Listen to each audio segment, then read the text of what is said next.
Bismillah, alhamdulillah, wassalatu wassalamu ala rasulillah, wa ala alihi washabihi wa man wala.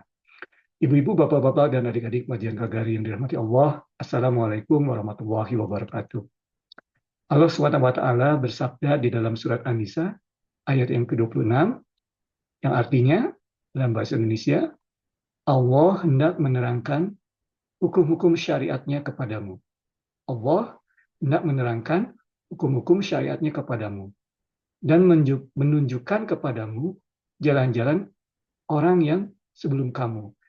Jadi jalan-jalan kehidupan orang-orang yang sebelum kamu, dalam hal ini para nabi dan orang-orang yang soleh. Ya, para nabi dan solehin, ya, orang-orang yang soleh. Dan hendak, dalam ini Allah, dia Azza wa Jalla, hendak menerima tobatmu. Ya, jadi dia hendak menerima tobat. Dan Allah Maha mengetahui lagi Maha bijaksana. Maha benar Allah dengan segala firman-Nya. Nah, ibu-ibu, bapak-bapak, dan adik pengajian kehadiran Allah, surat An-Nisa, ini sudah masuk juz yang kelima, tapi masih surat An-Nisa. Surat An-Nisa ini surat yang panjang, ya. Jadi ada sebagian di juz 4, kemudian seluruhnya ada di juz 5, kemudian juz 5 seluruhnya surat An-Nisa, kemudian dan sebagian lagi ada di juz yang ke-6. Nah, di juz yang kelima ini ayat yang ke-26, surat An-Nisa, di sini kita melihat mungkin backtrack sedikit, ya. Jadi surat An-Nisa ini diturunkan setelah perang Uhud, kekalahan perang Uhud, ya, kekalahan umat Islam di perang Uhud. Jadi banyak terjadi masalah-masalah sosial yang harus dihadapi dan umat Islam harus mengetahui apa hukumnya. Katakanlah di sini hukum menikah, ya, banyak janda-janda dan juga orang-orang yatim, anak-anak yatim. Jadi bagaimana hukum untuk menikah, ya, apa persyaratan, misalnya berapa dowry-nya, ya, kemudian maharnya berapa, katakanlah. Kemudian juga mengenai harta waris, ya, suaminya meninggal, harta warisnya bagaimana, hukumnya ada di situ. Hukumnya untuk wanita persennya bagaimana, itu ada di surat An-Nisa juga. Kemudian hukum anak yatim, apa hukumnya, dan juga harta warisnya juga tadi juga disebutkan di situ, dijelaskan, ya. Jadi di sini semata-mata ayat ini menunjukkan, ya, bahwa hukum-hukum syariat yang banyak diturunkan dalam surat An-Nisa ini tujuannya adalah Allah ingin memberikan kejelasan. Ya, seperti kita tahu di Al-Quran ini, di awal surat Al-Imran kita membahas ada yang muhkamat dan ada juga yang mutasyabihat. Jadi ada yang jelas hukumnya, haramnya, dan juga ada yang sifatnya kiasan. Ya. Nah, jadi dua-dua tipe ayat-ayat Al-Quran ini sifatnya untuk menjelaskan.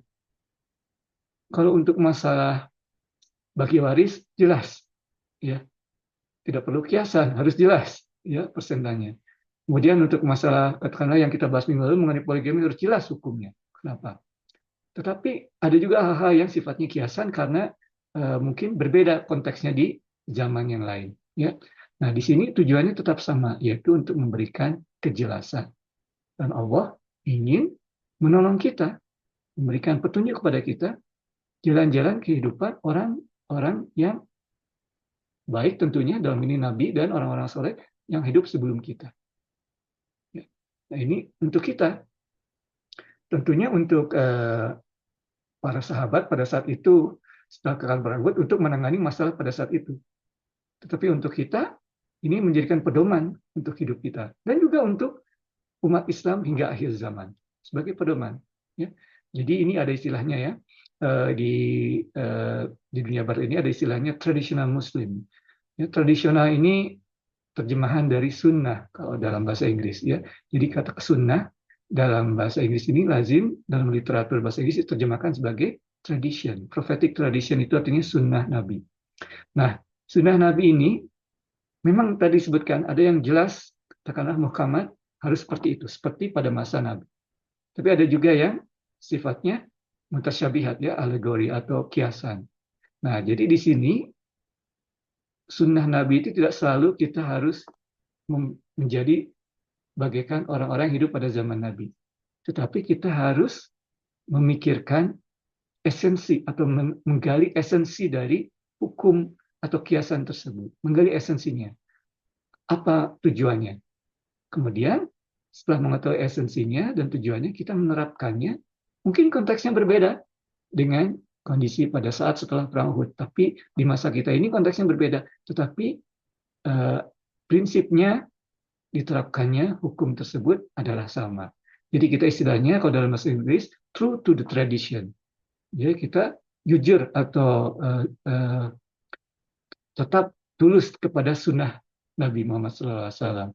Tetapi memang konteksnya berbeda. Tapi kita mengetahui esensinya, mengetahui tujuannya, dan kita menerapkannya.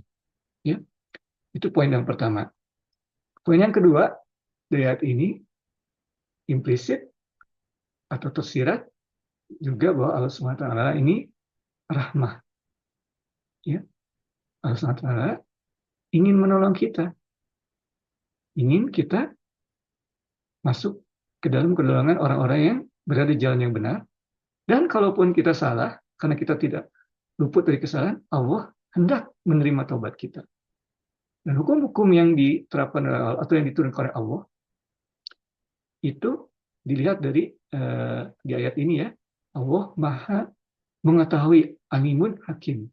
Ya Allah Maha mengetahui. Dan tidak hanya mengetahui, Allah Maha bijaksana juga. Jadi tenang saja, hukum-hukumnya tidak akan hukum-hukum yang sembarangan. Allah Maha mengetahui. Dari sisi hukumnya, Allah mengetahui ini yang diperlukan, dan Allah Maha bijaksana. Dan juga dari segi yang akan melaksanakan perintah tersebut, kita semua ini. Kita tahu bahwa kita ini mampu sebetulnya. Jadi jangan malas-malasan, sebenarnya mampu.